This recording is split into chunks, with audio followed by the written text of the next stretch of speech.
Okay, this is going to be the first beginning of my videos.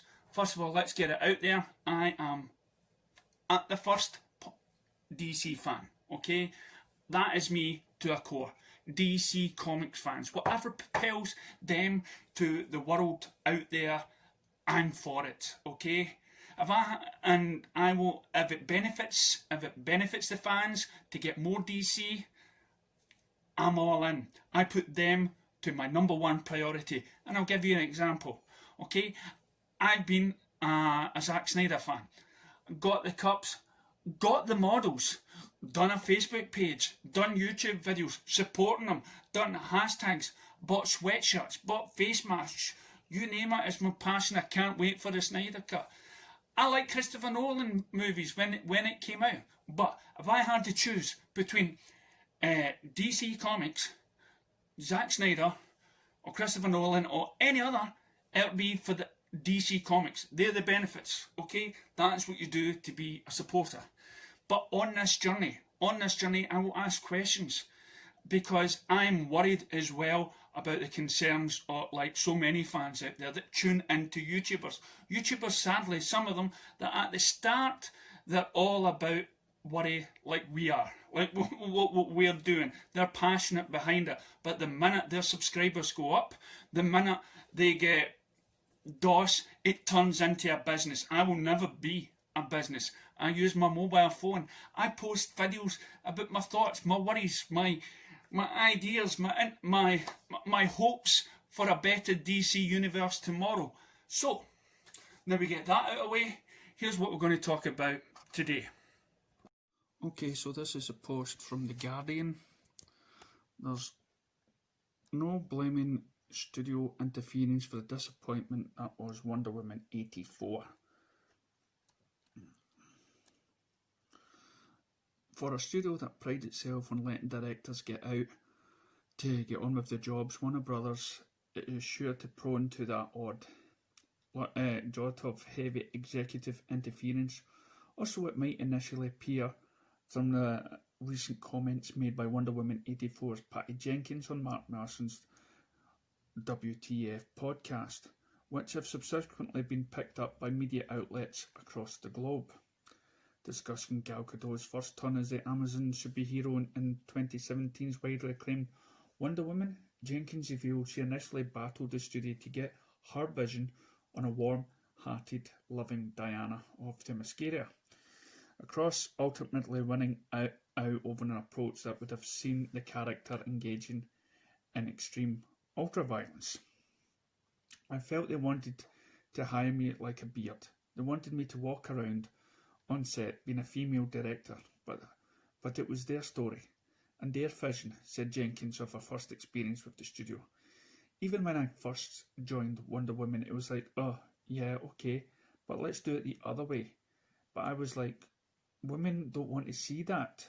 Her being harsh and tough and cutting people's heads off. I'm a Wonder Woman fan. That's not what we're looking for. Still, I could feel shaky nervousness of my point of view. Can I stop you there, Patty Jenkins? But Wonder Woman is a warrior.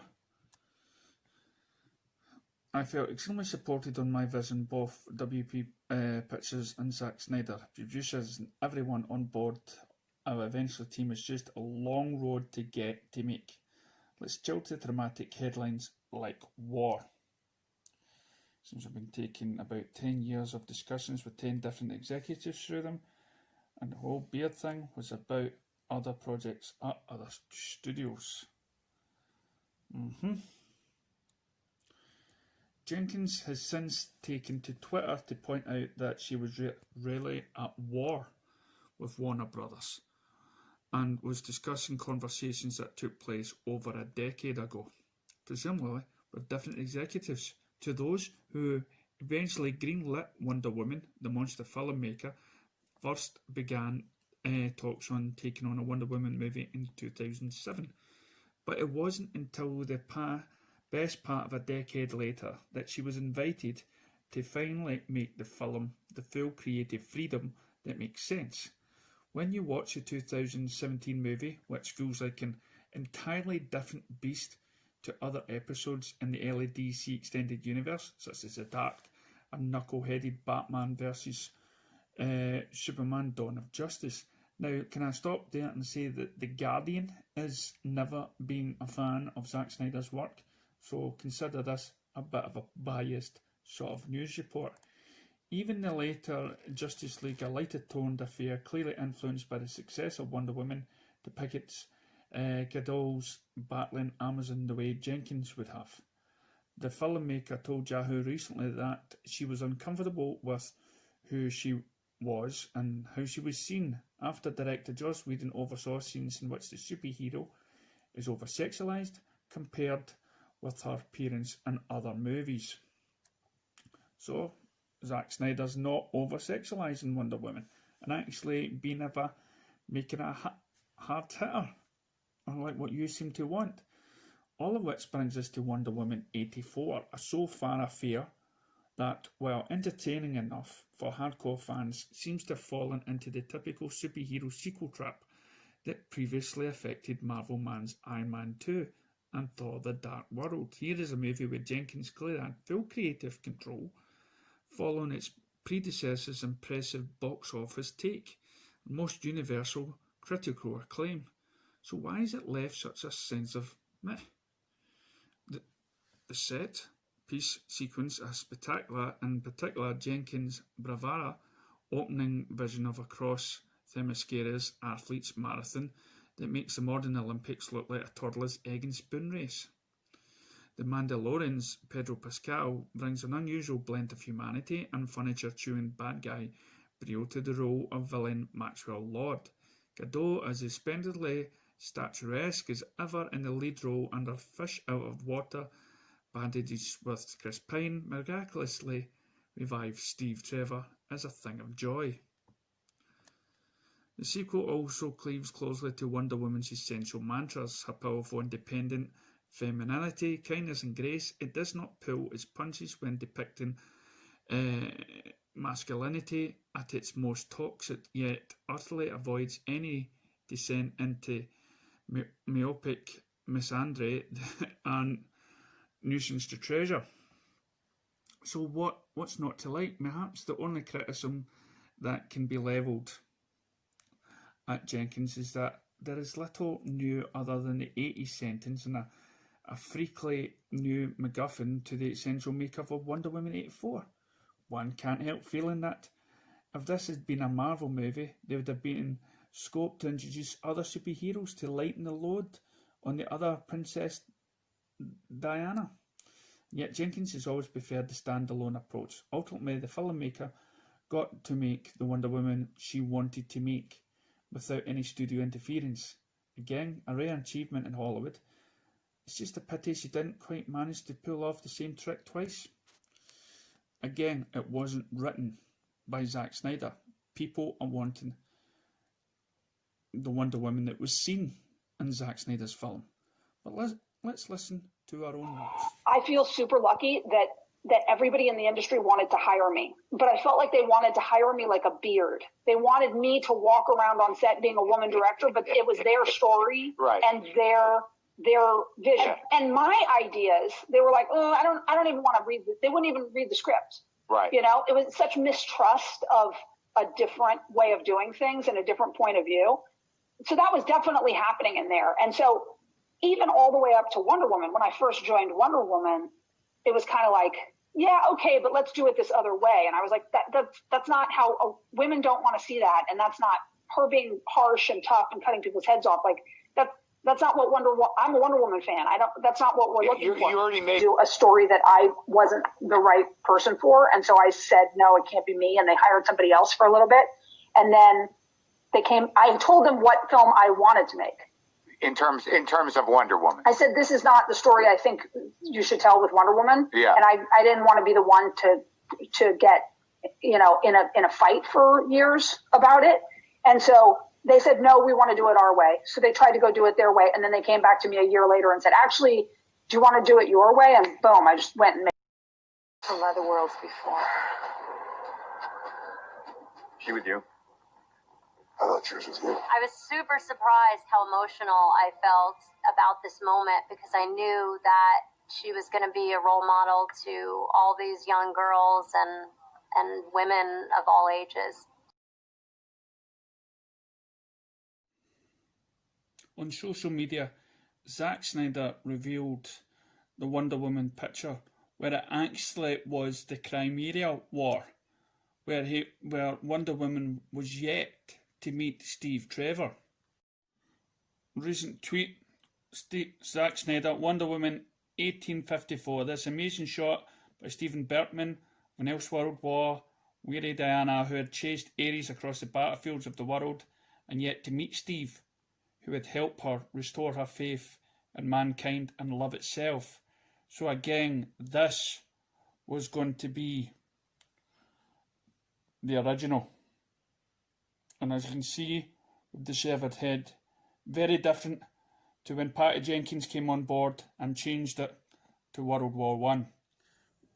Is that the vision that they want for Wonder Woman?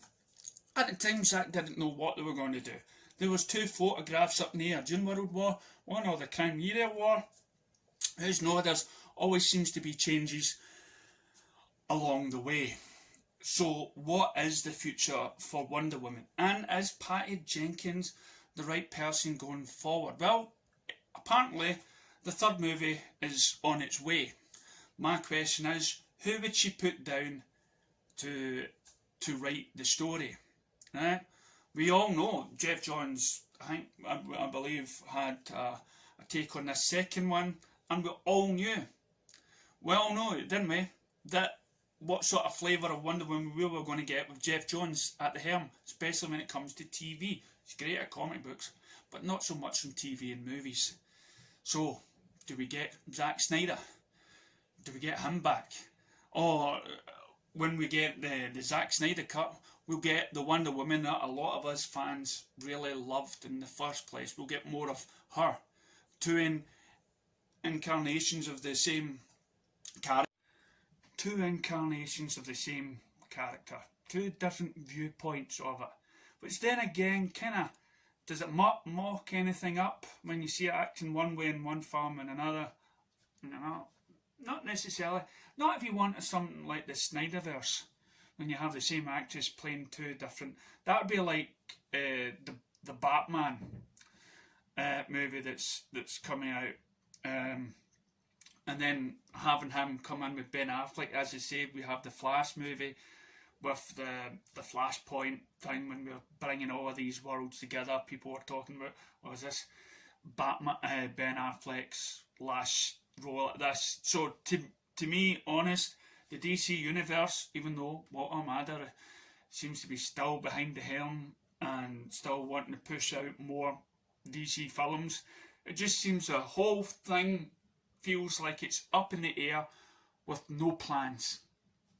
I hope there is a plan. But right now, all I'm asking is Patty Jenkins the right person for DC? Well, we're getting another film, Wonder Woman film, which is great news. It's good news. And hopefully she'll take something from this film that she created. I mean, when we look back, we see Gal Gadot saying that this isn't for just girls. This is for everyone. So right there and then we believe this isn't a Me Too thing. But now when we look back at what Patty Jenkins says, she's basically saying, that's not how I visualised that. That's not the sort of girl sort of superhero I wanted to make. It's more heart. And then she never got her view on how the first Wonder Woman was going to finish. Which then begs the questions, well, if Wonder Woman 84 was what she truly envisioned, then it puts a shadow of doubt over the first one. I hope it does well. Don't get me wrong, I hope any film that DC puts out does well. Even though I may not like it as much as the other, as I say, I hope the public brings it in, takes it in. And it just puts more of an emphasis on the Marvel Universe. how somehow they still managed to create this universe where right now DC, the stuff that I love, just seems to be fighting within itself, arguments, decisions and whatnot. And what happened in America recently with Trump and everything else, it just seems that American film making may still be somewhere in the past. It's still muddled up, trying to come to terms with where the world is today. And I believe that's what Zack Snyder was trying to say in his movies. Not everything's all sunshine and roses. We're looking for a wee bit more realism. So let us know your thoughts and ideas below. Thank